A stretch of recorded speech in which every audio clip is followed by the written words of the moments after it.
सभी संस्कृत अनुरागियों का और संस्कृत से संबंधित जो भी छात्र हों या परीक्षार्थी हों, सभी का आपका हमारे चैनल एसकेटी इंट्रो डी पर स्वागत है। हमने चैनल के नाम में थोड़ा सा परिवर्तन किया है ताकि अब आप यूट्यूब पर यदि इसको एसकेटी इंट्रो डी लिखकर सर्च करेंगे, सबसे पहले हमारा चैनल ही आएगा। तो आप चैनल पर जाकर प्लेलिस्ट में अपने रुचि से संबंधित वीडियो आप देख सकते हैं।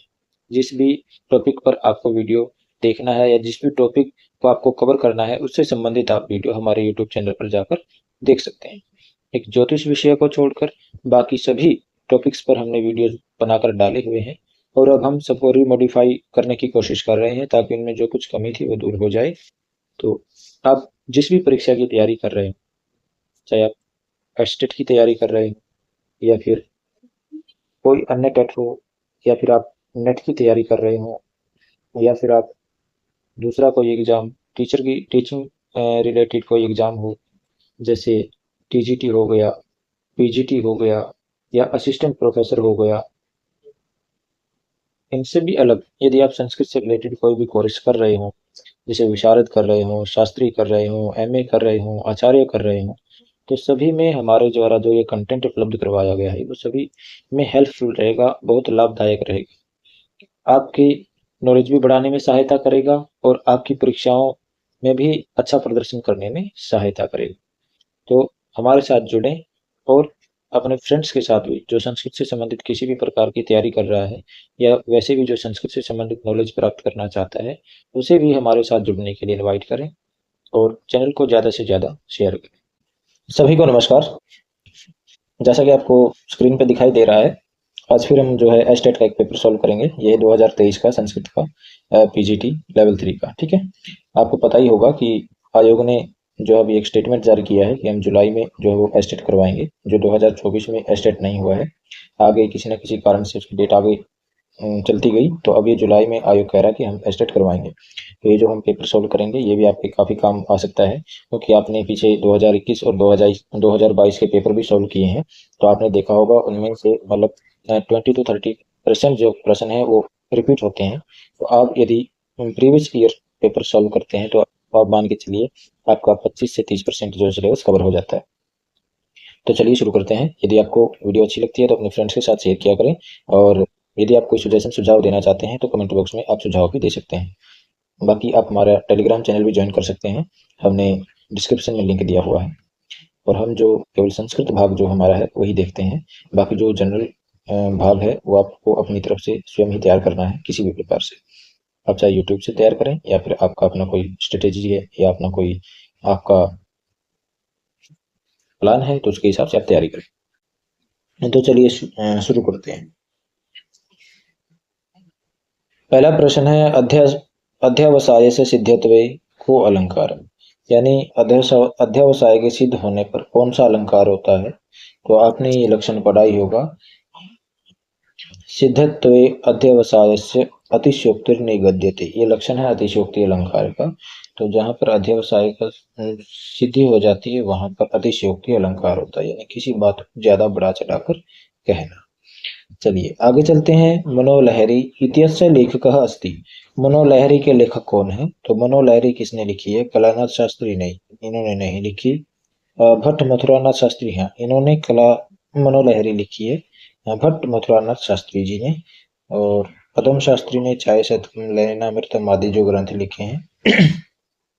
चलिए, जो आप देख रहे होंगे पीछे भी दोनों पेपर में जो हमने पीजीटी के किए हैं, जो टीजीटी के किए हैं, तो चारों पेपर में जो नए लेखक हैं उनके बारे में पूछा गया है।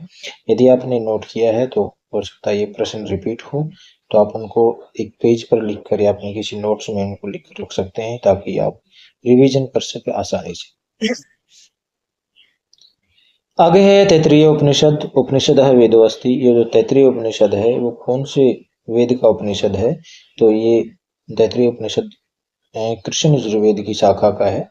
ठीक है, और शुक्ल यजुर्वेद का है बृहदारण्यक उपनिषद। कृष्ण यजुर्वेद की शाखा के तैतरीय, मैत्रायणी, कट, काठक, कपिस्थल, तो ये आदि उपनिषद प्राप्त होते हैं।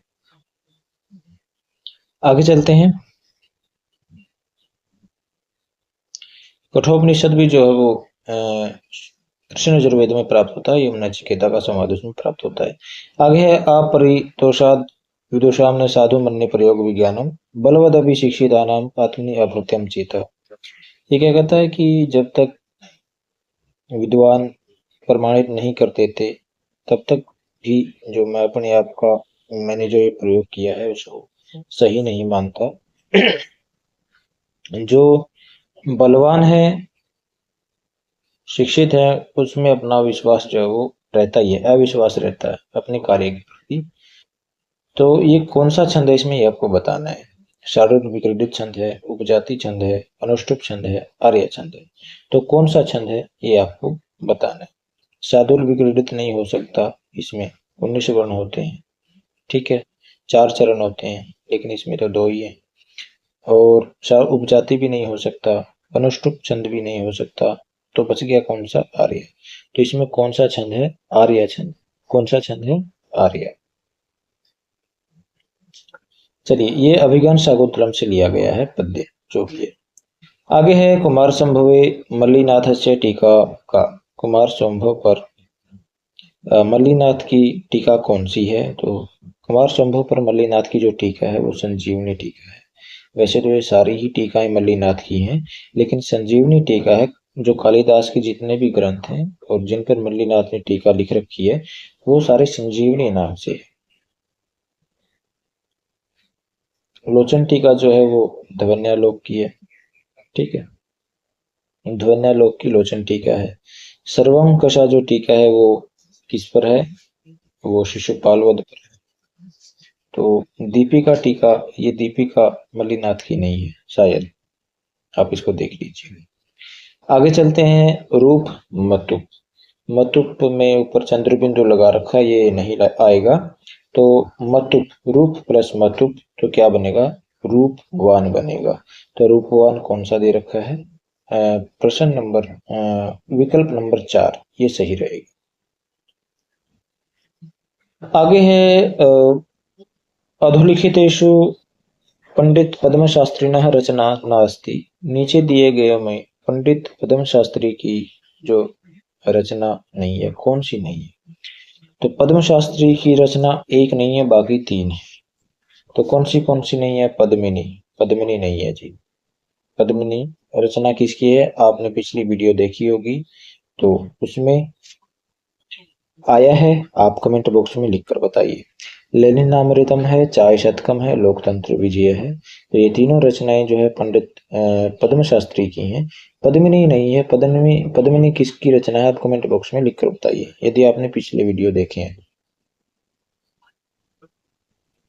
आगे है अधोलिखितेषु गमो हर्षवाद अजि गमो नित्यम सूत्रानुसारेण असमीचीनम विकल्पम चिन्ह। यानी ये जो सूत्र किसमें प्रवृत्त नहीं हुआ, किसमें नहीं लगा, ये आपको बताना है। देखिए, जहां पर 2 समान अक्षर है वहां पर ये लगे होंगे, जहां पर 2 समान अक्षर नहीं है वहां पर ये नहीं लगा होगा, सीधी सी बात ये है। तो 2 समान अक्षर यहाँ भी 2 ग है, ठीक है, यहाँ 2 न है, यहाँ 2 न है, तो इसका मतलब इसमें लगे हैं। यहाँ 2 न है, ठीक है, इसमें भी लगा है, इसमें 2 न है, इसमें भी लगा है, इसमें 2 न है, तो इसका मतलब ये भी सही है। इसमें 2 न है, इसमें भवानत्र, ये गलत है। इसमें 2 व्यंजन नहीं है इकट्ठे, ना न है ना न है ना ग है, तो इसलिए ये गलत है। ये असमीचीन पूछा तो ये गलत है। इसमें भी 2 ना है, इसमें 2 ना है, इसमें भी 2 ना है, तो इसका मतलब ये भी सही है। तो गमो हर्षवाद गमन नित्यम ये किस में लगा है, ये तीसरे, ये किस में नहीं लगा, गलत किस में है, ये तीसरा गलत है। इसमें पहले में है, तीसरे में है, तीसरे में भी नहीं, दूसरे में भी नहीं है, तो एक ही इसका ठीक है विकल्प तीसरे का, लेकिन बाकी 2 गलत है, तो तीसरा इसका आंसर आ जाएगा। आगे चलते हैं। आगे कहता है देवास प्लस इह अतर संधि युक्तम पदम अस्ति। यहाँ पर संधि से युक्त पद कौन सा है, विसर्ग संधि का उदाहरण है ये। तो इसमें देखिए, देवास आपने एक सूत्र पढ़ा होगा, भो भगो अघो अपूर्वस्य योऽसि, ठीक है। भो भगो अघो अपूर्वस्य योऽसि, पहले ये क्या करता है, भो भगो अघो पूर्व से यो असी, यानी अस प्रत्याहार परे रहते क्या हो जाता है, यह कर देता है ये। तो यहाँ स का रू हो जाएगा, रू का यह हो जाएगा, तो क्या होगा, देवा यह हलंत ई है, ठीक है। अब लोपस आकल्य से इसका विकल्प से लोप भी हो जाता है, तो एक देवा यह बनेगा, एक देवा यह बनेगा, दो रूप बनेंगे। तो यहाँ पर जो दिए है एक ही दिया है, तो ये विकल्प नंबर 3 देवा ये सही है। आगे है पठ प्लस नवल इत्यत्र केन सूत्रेण वृद्धि स्यात्। पठ और के साथ नवल प्रत्यय लगाएंगे तो इसमें किस सूत्र से वृद्धि होगी। तो देखिए, पठ में नवल लगेगा और नवल में यू बचेगा, अणा की जो है वो चूटू से संज्ञा हो जाएगी और ला की हलंतन से हो जाएगी, तस्य लोप से लोप हो जाएगा। नवल में क्या है, वो बचेगा, वो का क्या हो जाएगा, युग और नाकुल से अकादेश हो जाएगा। अकादेश हो जाएगा तो इसकी क्या है, अतुपधाय सूत्र क्या कहता है, यानी जिसकी उपधा में आ हो तो उसकी वृद्धि हो जाती है, यदि पीछे ईत नित प्रत्यय परे हो तो इसमें न इत है, न की इत संज्ञा हुई है, लोप हुआ है, तो इसमें नित है, तो अतुपधाय सूत्र इसकी वृद्धि कर देगा, पाह बन जाएगा, पाठ का बनेगा। अचूर्ण नीति सूत्र करता है जहां उपधा में ई उ आया हो, ठीक है, इनको दीर्घ करता है, चाहे री आया हो, री आया हो। वृद्धि रेच यहाँ नहीं लगेगा, मृजर वृद्धि भी यहाँ नहीं लगेगा, मृज धातु से लगता है। तो पहला ही इसका उत्तर हो जाएगा, अतुपधाया यहाँ पर सूत्र लगेगा। आगे है यण स्थाने प्रयोज्य मानो या इक सस्यात। यण के स्थान पर जब इक हो जाता है, यानी हम तो इको यणची से इक के स्थान पर यण करते हैं, ठीक है, लेकिन जब हम यण के स्थान पर इक करते हैं, इक करें, यण के स्थान पर इक करें, तो उसकी कौन सी संज्ञा होती है। यानी हमने क्या था, पहले जो बदला था वापिस उसको उसी रूप में ले आए, यानी उसका संप्रसारण कर दिया, तो कौन सी संज्ञा होगी, संप्रसारण संज्ञा होगी। आपने सूत्र भी पढ़ा होगा, एक यण संप्रसारणम, यानी इक को जब हम यण करते हैं, एक यण संप्रसारणम, यण का जो संप्रसारण होता है वो इक होता है, तो इसलिए यण के स्थान पर इक होगा तो संप्रसारण संज्ञा हो। आगे है संपदहर्ष इत्यत्र संधि अस्ति। संपदहर्ष में कौन सी संधि है, तो इसको यदि हम तोड़कर देखें तो क्या बनेगा, संपद या संपद ही लगा लो, संपद प्लस हर्ष। दा तो यहाँ वैसे का वैसे, ह की जगह क्या हुआ है, ध हुआ, यानी चतुर्थ अक्षर हुआ है, तो इसलिए कौन सी संधि होगी, यानी पूर्व वाले की तरह हुआ है तो पूर्व सवर्ण संधि होगी। क्या हुआ, पूर्व सवर्ण संधि इसमें होगी। चलिए आगे चलते हैं।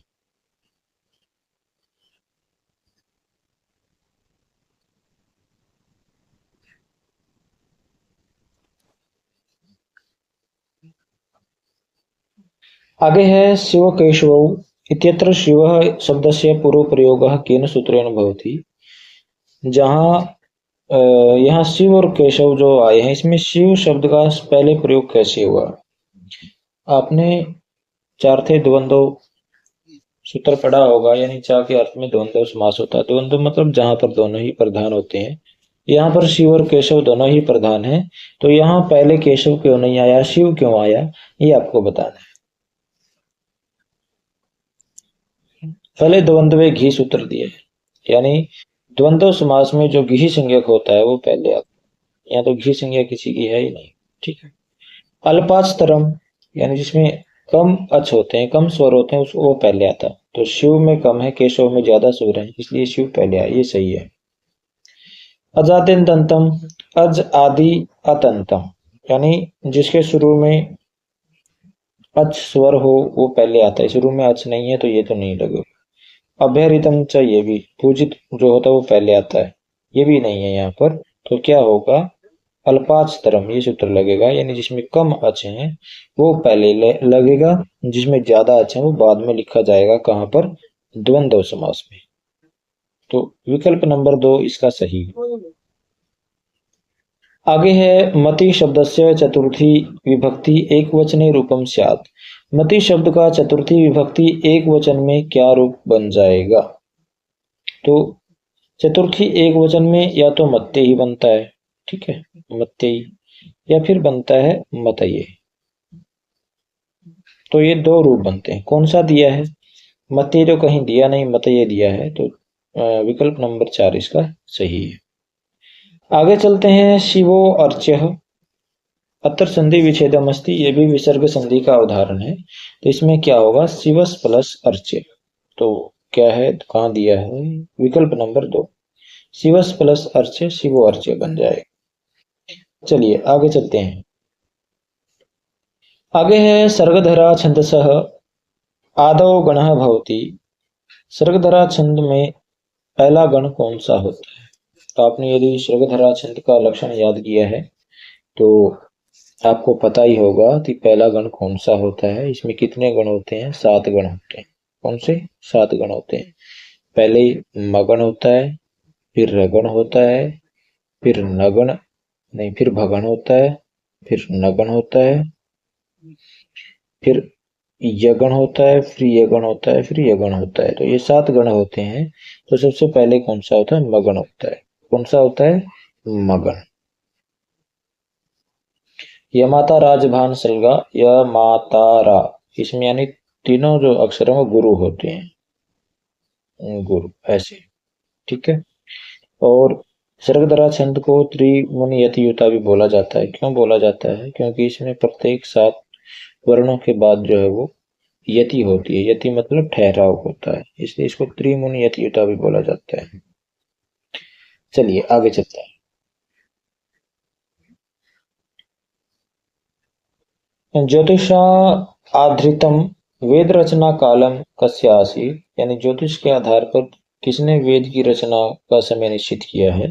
तो किसने किया है, मैक्स मुलर नहीं, अविनाश चंद्र दास नहीं, बाल गंगाधर तिलक, हाँ जी, बाल गंगाधर तिलक ने वेद का जो रचना काल निर्धारित किया है वो ज्योतिष के आधार पर किया है।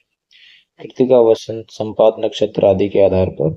स्वामी दयानंद नहीं, स्वामी दयानंद तो सृष्टि के आरंभ से ही जो है वो वेदों की रचना मानते हैं। तो ये यहाँ पर आएगा बाल गंगाधर तिलक। अच्छा, एक विदेशी विद्वान है, विदेशी विद्वान, उन्होंने भी ज्योतिष के आधार पर वेदों के रचना काल को निर्धारण करने की कोशिश की है। आप उनका नाम कमेंट बॉक्स में लिख कर बताइए। चलिए आगे चलते हैं। छात्रेषु रामः श्रेष्ठः इत्यस्य वैकल्पिक रूपम स्यात्।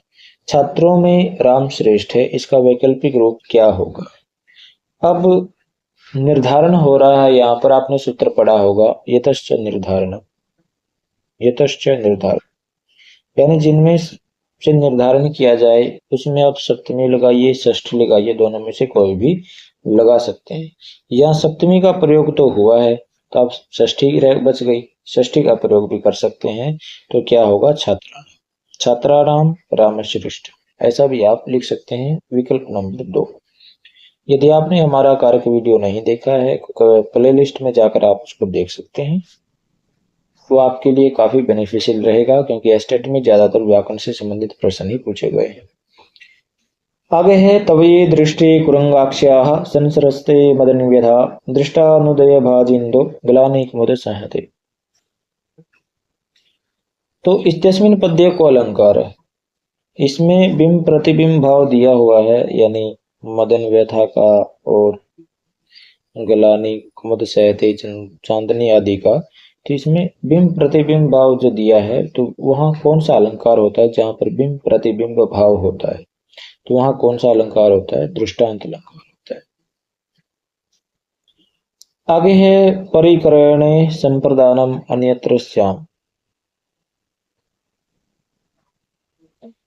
परिकरणे यानी खरीदने में या अदला बदली करने में संप्रदान संज्ञा होती है, या फिर और कौन सी संज्ञा होती है। यहाँ पर अन्यत्र श्याम मतलब और कौन सी संज्ञा हम कर सकते हैं, इसका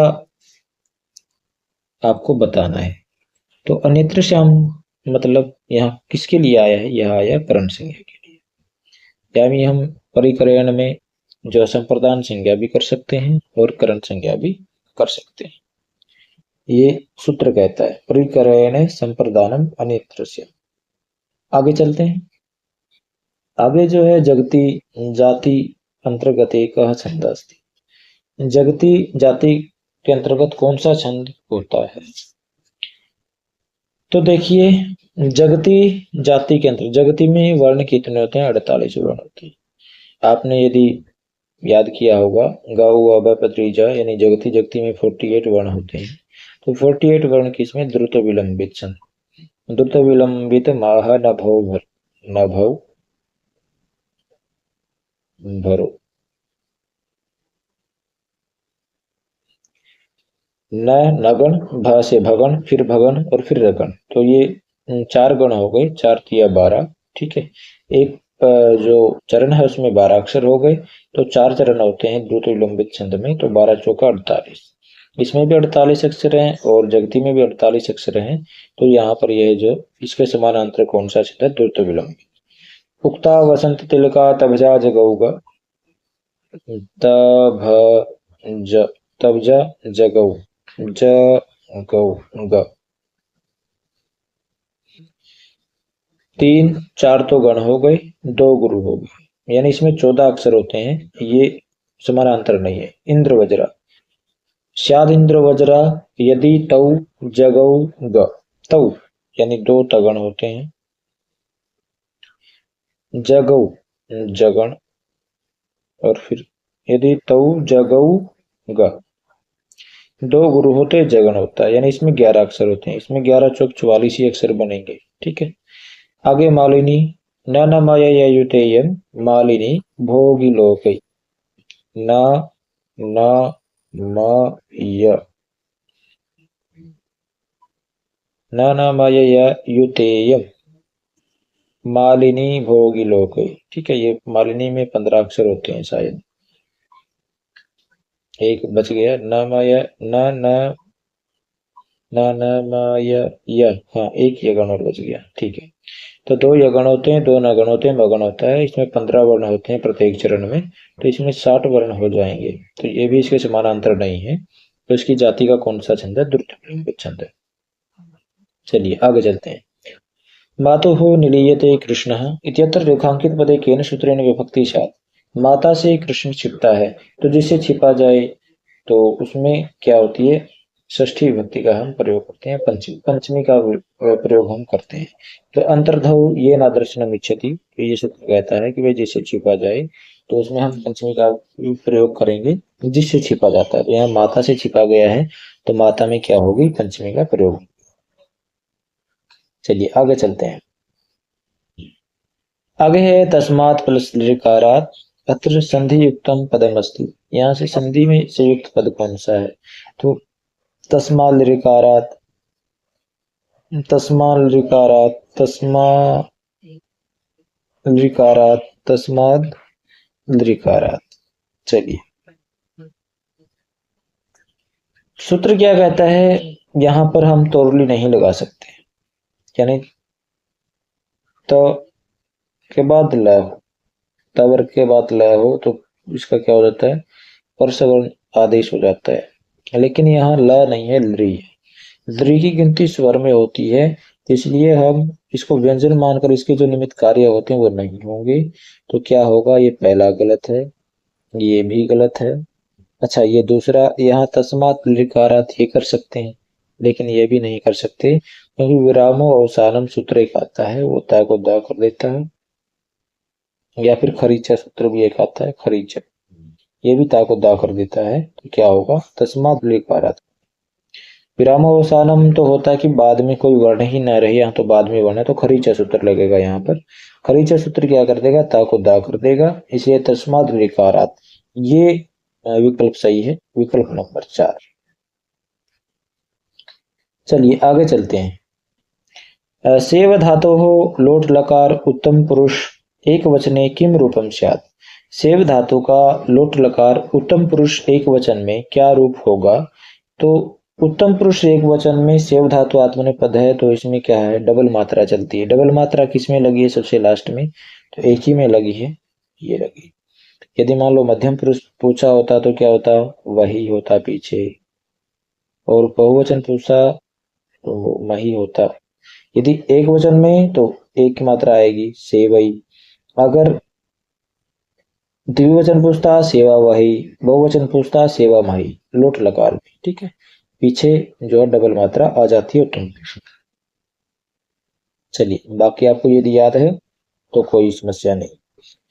अजभिर्व्यवहिता अर्हल शिव, तो जिसके बीच में स्वर नहीं आए तो उनकी ऐसे जो हल हैं, व्यंजन हैं, उनकी क्या संज्ञा हो? अजभिर्व्यवहिता हल है संयोग संज्ञा से, उनकी क्या होती है? संयोग संज्ञा। जैसे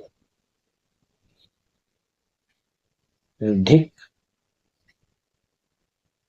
प्लस कार, तो यहाँ पर ये इनकी संयोग संज्ञा होगी। क्यों होगी? क्योंकि क ये भी व्यंजन है और आगे का ये भी व्यंजन, इन दोनों के बीच में कोई स्वर नहीं है। तो ये सूत्र यही कहता है कि अजभिर व्यवहिता हल संयोग संज्ञा की, यानी जहां बीच में कोई स्वर नहीं आए दो व्यंजनों की या दो से ज्यादा की, तो वहां पर क्या होती है? वहां संयोग संज्ञा हो जाती है।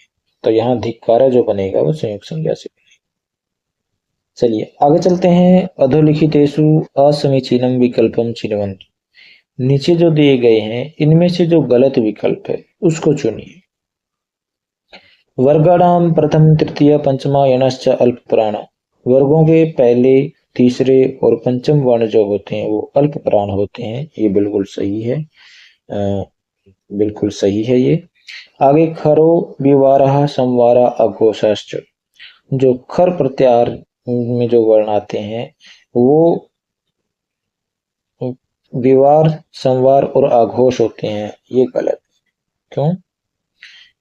खर में जो आते हैं वो विवार तो होता है, ठीक है, लेकिन संवार नहीं होता। संवार किस में होता है? हस प्रत्याहार में होता है। श्वास होता है। कौन सा होता है? श्वास। विवार, संवार, श्वास, नाद, घोष, अघोष, अल्पपुराण, महाप्राण, उदात, अनुदात, सवृत्ति, ये 11 बाह्य प्रयत्न होते हैं। तो 11 बाह्य प्रयत्नों में खर प्रत्याहार में 3 आते हैं, हस प्रत्याहार में 3 आते हैं। बाकी जो है वो अल्प प्राण और महाप्राण में आते हैं, और जो स्वर है वो उदात, अनुदात और सवृत्ति में आते हैं। तो ये जो है ये गलत है। वर्गाणाम द्वितीय चतुर्थो शलश्च महाप्राण, वर्गों के जो दूसरे चौथे वर्ण हैं और शल प्रत्याहार में जो वर्ण आते हैं वो महाप्राण होते हैं, ये भी सही है। शल प्रत्याहार में कौन से आते हैं? शला, उष्माण, उष्म जो वर्ण है वो शल प्रत्याहार में आते हैं। उष्म वर्ण कौन से हैं? तीनों श आते हैं, श, स और श, ये और ये 4 जो है शल प्रत्याहार में आते हैं। यण प्रत्याहार में, यण प्रत्याहार में य, व, र, हलंत आएंगे ये सारे, तो ये यण प्रत्याहार में आते हैं। आगे चलते हैं। आगे है पुनः रमते अत्र संधि विच्छेद अस्ति, पुनः रमते का संधि विच्छेद क्या होगा? तो पुनः रमते का संधि विच्छेद पुनर्प्लस रमते होगा। पुनर्रमते कैसे होगा? क्योंकि पुनर में रोरी सूत्र से ये रा का लोप हो जाएगा, ढा लोप पूर्व से त्रिकोण सूत्र जो न में अह इसको आ कर देगा तो पुनः बनता है। तो ये आप ध्यान रखिएगा, कभी आपको उल्टा भी पूछ लेते हैं। अभी आपको ये सीधा पूछा है संधि विच्छेद होगा, कभी आपको ये संधि विच्छेद दे देंगे और पूछेंगे कि इसका समस्त पद क्या बनेगा, या फिर आपको एक पूरा समस्त पद दे देंगे या संधि पद दे देंगे, उसमें पूछेंगे सूत्र कौन सा लगा है।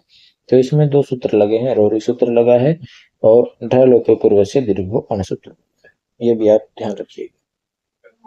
ये विसर्ग संधि का उदाहरण। आगे अधोलिखितेषु दीर्घ संधेर उदाहरणम अस्ति, अधोलिखित में नीचे जो दिए गए हैं इसमें दीर्घ संधि का उदाहरण कौन सा है? दीर्घ संधि, तो दीर्घ संधि दशार्ण ये नहीं है। 10 प्लस ऋण, यहाँ तो दशार्ण बना है तो यहाँ तो वृद्धि संधि होगी, दीर्घ संधि में ढूंढनी।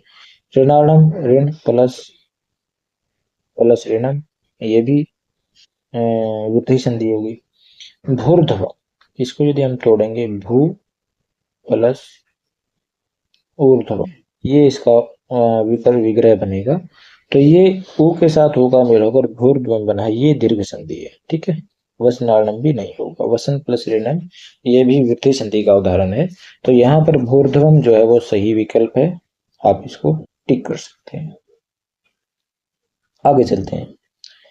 आगे है पद संज्ञा प्रयोजनम वर्तते, पद संज्ञा का प्रयोजन क्या है? वाक्य प्रयोग, वाक्य का प्रयोग, ठीक है, ये सही है। शब्द निर्माणम, नहीं। पद संज्ञा क्यों होती है? वाक्य में प्रयोग के लिए। उससे पहले तो शब्द होता है तो वाक्य में प्रयोग नहीं होता। जैसे ही हम शब्द को वाक्य में प्रयोग करते हैं उसको हम पद कह देते हैं। तो पद संज्ञा किसके लिए होती है? वाक्य प्रयोग के लिए होती है। वाक्य शुद्धि ये भी नहीं है, शब्द शुद्धि ये भी नहीं है। चलिए आगे चलते हैं। धान्येन अर्थः इति धान्यार्थ। अत्र समास विधायकम सूत्रम अस्ति। यहाँ पर समास विधायक सूत्र कौन सा है? तो कौन सा सूत्र है यहाँ पर समास विधायक? तो ये है तृतीय तत्कृतार्थेन गुणवचने। ये सूत्र यहाँ पर समास का विधान करता है। आगे चलते हैं। आगे क्या कहता है? प्रतिकूलता उपगते ही विधौ विफलत्वमेति बहु साधनता अवलंबनाय दिन भर्तुर अभून न प्रतिष्ठा कर सहस्र। ये उक्ति है, कह सकते हैं आप, कि जब भाग्य उल्टा चल रहा हो, बहुत सारे साधन होने पर भी सारे निष्फल ही हैं। तो ये जो है यहाँ पर अलंकार पूछा है, कौन सा अलंकार है? तो यहाँ पर जो वो श्लेष अलंकार है। कौन सा? श्लेष अलंकार। एक अर्थ से अनेक अर्थ चिपके हुए हैं। और ये जो आपका पद्य है, ये शिशुपाल वध का पद्य है, नवम सर्ग से, नववें सर्ग से। ठीक, चलिए आगे है। नवधा अथर्वणो वेद, यानी अथर्ववेद की जो है वो 9 शाखाएं मानी है। किन्होंने मानी है? वो पतंजलि जी ने मानी है। तो पतंजलि जी ने क्या लिखा है? उन्होंने महाभाष्य लिखा। तो महाभाष्य, व्याकरण के त्रिमुनियों में इनकी गणना होती है। व्याकरण के त्रिमुनि कौन कौन है ये आपको सभी को पता ही होगा। आगे है प्रजन्यो जप मनो प्रावर्षत अत्र द्वितीया केन सूत्रेण। ये जो उदाहरण दिया है यहाँ पर दूसरी जो विभक्ति है किस सूत्र से आई है? तो कौन सा सूत्र लगेगा? अनुलक्षण है। ये क्या कहता है कि जब अनु से किसी लक्षण का हमें पता चलता है, जब अनु किसी लक्षण अर्थ में आया हो तो वहां पर क्या होती है? द्वितीय का विधान होता है। अनु की कर्म प्रवचनीय संज्ञा होती है। तो यहाँ पर जब जो है इसमें द्वितीय हुई, कर्म कारक हुआ, अनु की कर्म प्रवचनीय संज्ञा होगा। आगे है सर्पिश ज्ञानम अत्र षष्ठी केन सूत्र। यहाँ षष्ठी किस सूत्र से होती है? तो एक ही सूत्र है, जो अविदर्थस्य करणे, यानी ज्ञान अर्थ में, यानी जिसको न जाना गया हो, प्रकरण अर्थ में वो ज्ञा धातु आए तो वो वहां पर षष्ठी विभक्ति का प्रयोग होता है। यानी सर्पिश ज्ञान मतलब थोड़ी सी मात्रा, घी की थोड़ी सी मात्रा भी उसमें प्राप्त हो रही है। आगे चलते हैं। रामायणे महेश्वर तीर्थ लिखिता टीका का। रामायण पर महेश्वर तीर्थ जी ने एक टीका लिखी है, उसका नाम क्या है? तो रामायण पर टीका लिखी है तो रामायण तो लगा ही होगा आगे, और पीछे क्या है? तत्व दीपिका। रामायण तत्व दीपिका, ये महेश्वर तीर्थ जी ने टीका लिखी है रामायण। चलिए आगे चलते हैं। आगे क्या कहता है? गुरु छात्रेण सह विद्यालयम गच्छति इत्यस्य कर्मवाच्य किम रूपम स्यात्। ये कर्तृवाच्य में दे रखा है, तो कर्मवाच्य में क्या रूप होगा इसका बताना है। कर्मवाच्य में क्या होता है? जो आपका कर्ता है, कर्तृवाच्य में 1 2 1 का नियम होता है, कर्मवाच्य में 3 1 1 का नियम हो जाता है। यानी कर्म जो हो प्रथमा में आ जाता है और कर्ता जो है वो तृतीय में चला जाता है कर्मवाच्य में। तो यहाँ भी देख लेते हैं। गुरु जाने का काम कर रहे हैं तो गुरु क्या है? कर्ता कारक है। तो गुरु में तृतीय हो जाएगी, गुरुना बन जाएगा। ठीक है, ये भी सही है, गुरुना, ये भी सही है, ये भी सही है। ठीक है। छात्रेण सह ऐसा ही रहेगा, तो ये ऊपर वाला गलत हो गया, तो ये दूसरा तो गलत था ही। अब इन दोनों में से विद्यालय कर्म कारक है, तो इसका ये प्रथमा विभक्ति इसमें हो जाएगी कर्म में। कर्म में वैसे द्वितीय लगती है, लेकिन जब कर्मवाच्य में हम बदलते हैं तो वहां कर्म में प्रथमा विभक्ति आ जाती है। तो प्रथमा होगी तो विद्यालय बनेगा, ये सही है, ऊपर वाला गलत है। तो क्या होगा? गुरुना छात्रेण सह विद्यालय गम्यते, ये सही उसका आंसर हो जाएगा। चलिए आगे चलते हैं। आगे है उगिद अंतात प्रातिपदिका स्त्रियां किम प्रत्यय स्यात्। जो उप उप आ ई उन रील रिक, ठीक है। उ री और ली, जहां ये इत होते हैं उन प्रातिपदिकों से स्त्रीलिंग में कौन सा प्रत्यय होता है ये बताना है। तो कौन सा प्रत्यय होता है, आपने सूत्र पढ़ा होगा उगितश्च। उगितश्च सूत्र क्या करता है, ज्ञ प्रत्यय करता है, यानी जो उप जो जिनका इत है उनके साथ जो ज्ञ प्रत्यय लगता है। जैसे चलंती, पठंती, धावंती, ये रूप बनते हैं। आगे चलते हैं, वक्तुम। आगे है वक्तुम में इत्यत्र प्रकृति प्रत्यउस्त। यहाँ पर प्रकृति क्या है और प्रत्यय क्या है, धातु क्या है, प्रत्यय क्या लगा है। तो वच धातु से तुमन प्रत्यय करने पर वक्तुम बनता है। क्या बनता है, वच धातु से तुमन प्रत्यय करेंगे तो वक्तुम बनेगा, तो पहला ही इसका सही है। ब्रुवो ब्रु तुमन, ये भी बन सकता है ब्रुवो वचा, यानी ब्रु को भी वच आदेश हो जाता है। लेकिन सबसे जो उचित ऑप्शन होगा वो पहला ही होगा, क्योंकि ब्रु को पहले वच करना पड़ेगा, फिर तुमन लगाएंगे तो फिर वक्तुम बनेगा। तो ये इसके बाद यदि इसमें पूछ रखा है कि एक से ज्यादा आंसर कौन से चाहिए, तो ये दूसरे नंबर पर ये आ जाएगा।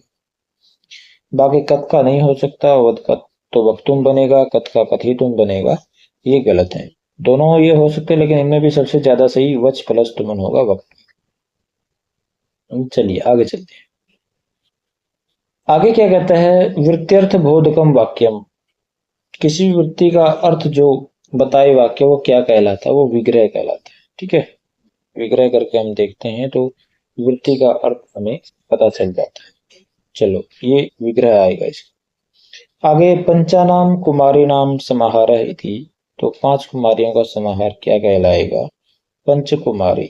इसमें जो है वो बिना विसर्ग वाला हर्ष विकार वाला शब्द रूप आएगा, तो क्या होगा, पंच कुमारी। विकल्प नंबर 4 ये सही है। आगे है सुप प्रत्यय संदर्भ असमीचीनम विकल्पम च। सुप प्रत्यय के संबंध में सुप प्रत्यय कितने होते हैं, सुवोजस, अमौर्सस, ताभ्याम भिस, येभ्याम भस, गसीभ्याम भस, गससाब, की और सुप, ठीक है। तो यहाँ सुप से लेकर जो लास्ट का सुप है, सुप प्रत्याहार कैसे बनता है, शुरू का अक्षर ले लेते हैं, लास्ट का अक्षर लेते हैं, सुप बन गया, ठीक है। तो सुप प्रत्याहार में ये इसमें गलत कथन कौन सा ये बता दें। सुवजस प्रथमा विभक्ति में आते हैं, जी बिल्कुल सही है। गी और सुप ये सप्तमी विभक्ति में आते हैं, ये भी सही है। टाभ्याम भिस, टा तृतीय में आता है, और भ्यस जो वो चतुर्थी पंचमी में चला जाता है, तो ये गलत है, ठीक है, तृतीय में ये गलत है। अम और सस ये भी सही है, अम और सस जो द्वितीय विभक्ति में आते हैं ये भी सही है। तो विकल्प नंबर 3 जो है गलत है।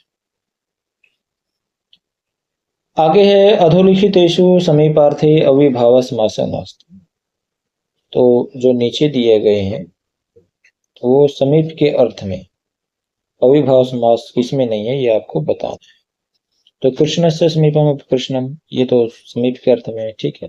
नद्या समीपम अनुनदी, ये भी ठीक है। अक्षना समीप यदि अक्षम, ये भी सही है। मालाया मिति अधिमालम, ठीक है, ये नहीं है। मालाया मिति अधिमालम ये नहीं है, ये अधिकरण के अर्थ में, समीप के अर्थ में। चलिए आगे चल। आगे है पच धातु लृट लकार मध्यम पुरुष एक वचने किम रूपम स्यात्। पच धातु का लृट लकार मध्यम पुरुष एक वचन। देखो पच धातु के साथ यदि क्षति लगेगा, चा को का हो जाता है, और ये शा को ये वाला श हो जाता है। तो जब इन दोनों को मिलाएंगे तो ये वाला क्ष हो जाएगा, आध। ये हमें मिल जाएगा, पक्षति बनेगा। क्या बनेगा, पक्षति। तो मध्यम पुरुष में सी होता है, एक वचन में हाँ सी हो जाता है, पक्षसी बनेगा। क्या बनेगा, पक्षसी। तो बाकी सब गलत है, पक्षसी यही सही है। आगे है लभ्यम इत्यत्र यत प्रत्यय केन सूत्रेण स्यात्। यहाँ पर जो यत प्रत्यय है वो किस सूत्र से होता है, तो अचो यत सूत्र है। कौन सा है, अचो यत। इस सूत्र से क्या होगा, यत प्रत्यय। चलिए आगे चलते हैं। रमा प्लस आ इत्यत्र तृतीय विभक्ति एक वचनम सिद्धत्वे केन सूत्रेण आकार स्थाने एकार आदेशो भवति। रमा प्लस आ यहाँ तृतीय विभक्ति एक वचन सिद्ध होने पर किस सूत्र से आकार के स्थान पर एकार आदेश होगा, ये आपको बताना है। तो ये यही कहता है कि भाई आबंत जो शब्द है आज इसके अंत में है, उनसे पर यदि आंग हो, आंग प्रत्याहार हो या ओस प्रत्याहार, आंग प्रत्याहार हो या ओस प्रत्याहार हो, तो इसको आ को क्या हो जाता है, ए आदेश हो जाता है। तो यहाँ पर रमा के बाद आंग है, आ जो आया ये आंग का है। टा टा को आंग भी बोल देते हैं, प्राचीन आचार्यों ने टा को आंग बोला है। तो आ का है ये, इसलिए इसको ए हो जाएगा। तो क्या बनेगा, रमया बनेगा, तृतीया एक वचन रमया। वैसे ही षष्ठी द्विवचन में रमयोह बनता है। रमयोह क्यों बनता है, यहाँ भी क्या है, रमा प्लस ओस है, रमा प्लस ओस, यहाँ ओस है तो इसलिए यहाँ भी क्या होगा, आंग आंगी या पर सूत्र लग जाएगा, क्योंकि आ के बाद ओस है। तो यहाँ भी आ को ए हो जाएगा रमे, ए को फिर आयादेश हो जाएगा, ए जो अय वाया सूत्र से, तो रमैया बन जाएगा, ओस मिलेगा तो रमयो हो बनेगा। तो ये आंगी चापा सूत्र करता है आ को ए, ठीक है, ये ध्यान रखिएगा, इसका विकल्प आएगा ए। आगे है अधोलिखितेषु निरुक्त संदर्भे समीचीनम नास्ति। नीचे दिए गए में निरुक्त के संदर्भ में ठीक नहीं, कौन सा ठीक नहीं है, नैघंटुक कांड, नैघंटुक कांड में कौन से द्वितीय तृतीय अध्याय, ये नैघंटुक कांड है, ठीक है। दोनों ये भी है, प्रथम अध्याय भी है नैघंटुक कांड, ठीक है, प्रथम अध्याय भी नैघंटुक कांड में आता है, तो ये भी इनको जोड़ना चाहिए था। बाकी देखते हैं आगे कोई गलती है तो। नैगम कांड 4 से लेकर 6 अध्याय तक ठीक है।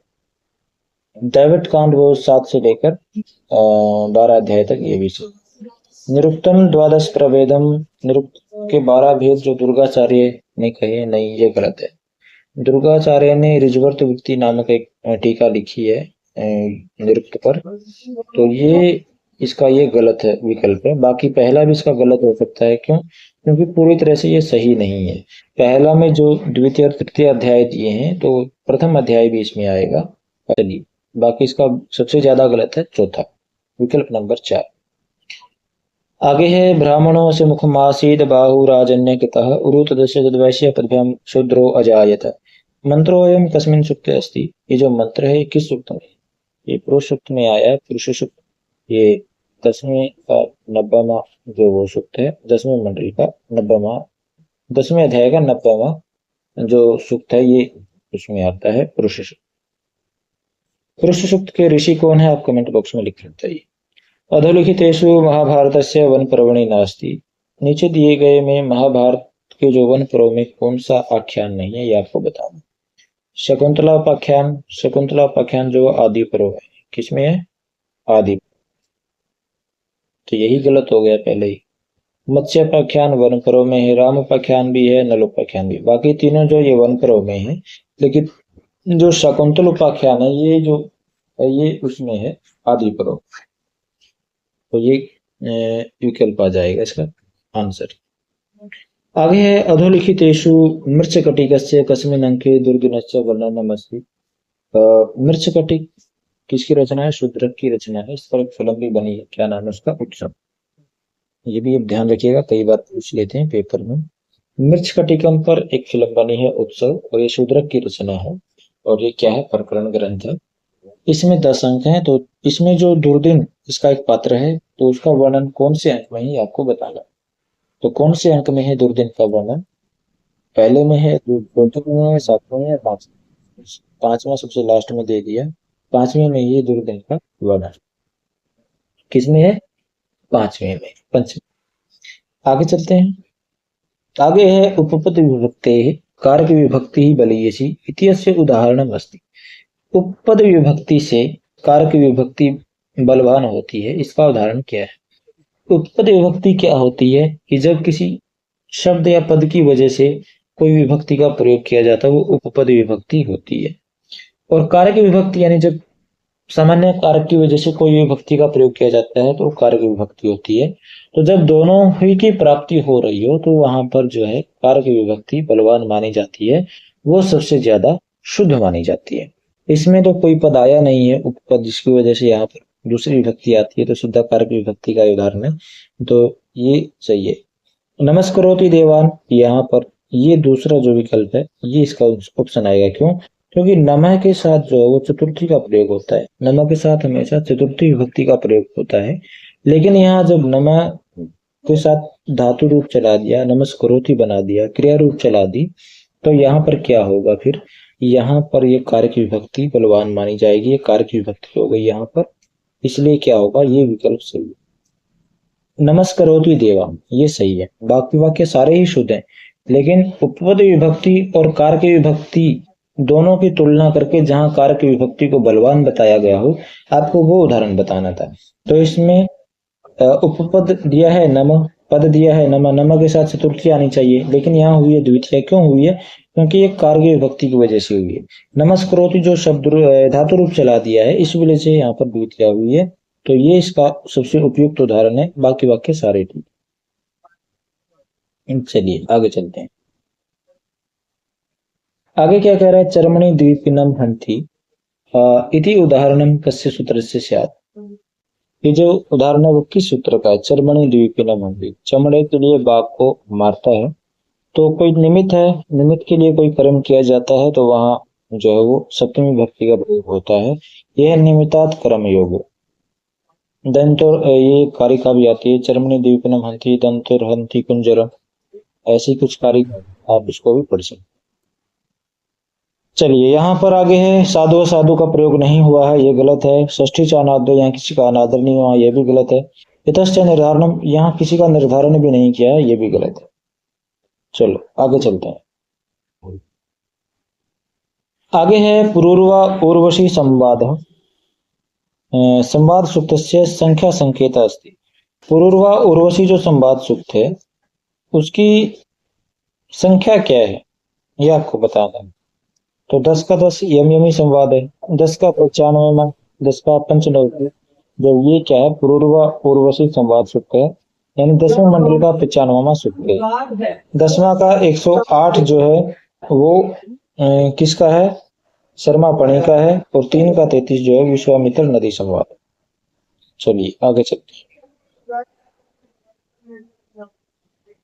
आगे है श्री प्लस कत, यानी श्री के साथ कत यानी निष्ठा प्रत्यय आएगा तो तकार से नकारत्वम केन सूत्र निषाद। इस यहाँ पर ता का यानी निष्ठा, कत में जो ता बचेगा इसका जो न है वो किस सूत्र से हो जाएगा? ता का ना क्या बनेगा? शीर्णा बनेगा। श्री प्लस कथा शीर्णा बनता है, तो यहाँ पर ता का ना हो जाता है, फिर ना को ना हो जाता है, अटकु मांगनो वाया भी ठीक है, वो बाद में होगा। लेकिन ता का ना किस सूत्र से होगा ये आपको बताएं। अटकुप वांगनुम वय वायब, ये तो ना को ना करता है, ये तो ता को ना नहीं करेगा, तो ये तो नहीं होगा। र शाभ्याम नो नैना समान हृदय, र का और श का श से परे क्या हो जाता है? ना को ना, यहाँ र श नहीं है, ठीक है, ये भी नहीं होगा। आगे है राताभ्याम निष्ठा तो न पूर्वस्य चद। देखो ये क्या कहता है कि र से परे और द से, र या के बाद या द के बाद तो निष्ठांत प्रत्यय आ जाए, या निष्ठा प्रत्यय एकत्र चाहिए, तो इसका जो ता को क्या हो जाएगा? निष्ठा तह न, ता को क्या हो जाएगा? ना हो जाएगा पूर्व से चद, और पूर्व का भी, यदि पूर्व में भी कोई ता हो तो उसको भी ना हो जाएगा। तो इसमें तो इसलिए क्या बना? श्री प्लस कत में ता को ना हो गया। ऐसे ही कोई और उदाहरण भी आप देखेंगे तो भिन्न इसमें बनता है, खिन्न इसमें बनता है, भिन्न। भिद धातु से कत प्रत्यय करेंगे, ता को ना हो जाएगा, दा को भी ना हो जाएगा। कौन से सूत्र से? राताभ्याम निष्ठा तो ना पूर्व से चद, इसी सूत्र से। खिन्न भिन्न, तो ये सब इसमें बनते हैं। आगे है पठ धातु हो लुंग लकारे प्रथम एक वचने किम रूपम स्यात्। पठ धातु के लुंग लकार में प्रथम पुरुष एक वचन में क्या रूप हो जाएगा? तो प्रथम पुरुष एक वचन में पीछे ता ही आता है, और इसमें पद में आत्मने पद में ये ता पूरा होता है, इसमें पीछे किसमें दिया था, इसमें दिया, विकल्प नंबर 4। तो इसमें ज्यादा सोचने वाली कोई बात नहीं थी। आगे है रूपवत भार्य, यानी जिसकी पत्नी रूपवान हो, रूपवती हो। यहाँ अलौकिक समास विग्रह क्या होगा, रूपवती भार्या यस्या सा। तो रूपवती भार्या यस्या सा, यानी जिसकी भार्या रूपवती, तो दोनों में प्रथमा विभक्ति है, तो रूपवती सु भार्या सु, तो ये आएगा विकल्प नंबर 3। आगे चलते हैं, परम प्लस ऋतः अत्र संधि दृष्टया सम्यक विकल्पम चिन्वन्तु। यहाँ संधि की दृष्टि से उचित विकल्प चुनिए। सबसे पहले परमर्थ, तो परम प्लस रीता यहाँ आद गुणों से पूर्ण रप्र सूत्र की सहायता से गुण हुआ, आर हुआ है, आ और री मिलकर, तो परमर्था बना, ये सही है। परमार्थ, परमार्थ नहीं होगा, वृद्धि रेची सूत्र से वृद्धि नहीं होगी। आगे है परमार्थ, यहाँ रीते से तृतीया समास है, यहाँ भी वृद्धि नहीं होगी। क्यों? क्योंकि इसमें तृतीया समास आया नहीं कोई। परमर्थ एंगी पररूपम, पररूप तो यहाँ हुआ ही नहीं है, तो री हो जाना चाहिए था, तो ये गलत है। तो क्या होगा, परमर्थ बनेगा। आगे है आत्मन चतुर्थी विभक्त्या रूपम अस्ति। आत्मन शब्द के चतुर्थी विभक्ति के रूप क्या है, तो आत्मन पुल्लिंग में बनता है, आत्मन जो शब्द रूप इसके पुल्लिंग में चलते हैं। तो चतुर्थी विभक्ति का इन्होंने पूछ रखा है, तो ये चतुर्थी विभक्ति में ये सही है, आत्मने आत्मभ्याम आत्म, तो विकल्प नंबर 3 इसका सही उत्तर हो जाएगा। चलिए आगे चलते हैं। आगे क्या कहता है, विरूपाक्ष इत्यत्र समास विग्रह स्यात्। विरूपाक्ष में समास विग्रह क्या होगा, विरूप यानी जिसकी विरूप आंखें हैं, तो कौन है वो 3 आंखें भी हैं भगवान शिव की, भगवान शिव की 3 आंखें भी हैं, बाकी आदमियों की 2 आंखें होती हैं, तो इसमें 2 आंख वाला विकल्प होगा या 3 आंख वाला। सबसे पहले विरूपा अक्षिणी यस्य हस, यहाँ विरूपा अक्षिणी नहीं होगा, अक्षिणी स्त्रीलिंग में नपुंसक में आया है, विरूपा इन्होंने स्त्रीलिंग में या पुल्लिंग में बना दिया, तो ये गलत है। विरूपाणी अक्षिणी यस्य स, विरूपाणी अक्षिणी यस्य स, विरूपम विरूपे विरूपाणी। हाँ, 3 आंखें जिसकी हैं, 3 आंखें विरूप हैं जिसकी, ये भगवान शिव के लिए आया है, तो ये सही हो सकता है, ये सही है। विरूपाणी अक्षिणी यस्य स, तो विरूपाणी, ये द्विवचन में विरूपाणी नहीं बनेगा, नपुंसक में बनाएंगे तो यहाँ विरूपे बनना चाहिए, ये गलत है। आगे है विरूपे अक्षिणी यस्य स, हाँ, जिसकी दोनों आंखें विरूप हैं, तो 2 आंखों वालों के लिए, तो मानव के लिए और भगवान शंकर के लिए, दोनों के लिए देखा जाए दोनों ही सही हैं, तो इसके दोनों विकल्प आएंगे, विकल्प नंबर 2, विकल्प नंबर 4 दोनों ही सही हैं, बाकी आप अपनी समझ से कर ले, है दोनों सही। आगे है उच्चारण स्थान दृष्टया सम्यक विकल्पम चिन्वन्तु। उच्चारण स्थान की दृष्टि से सही विकल्प चुनिए। अकुह विसर्जनीय नाम कंठ, अकुह, इसमें तो राय दे दिया, ठीक है, ये गलत है। ओदौ तो हो कंठ तालु, ओदौ तो हो कंठ तालु, ये भी सही है। वकारस्य दंतोष्ठम, ये गलत है।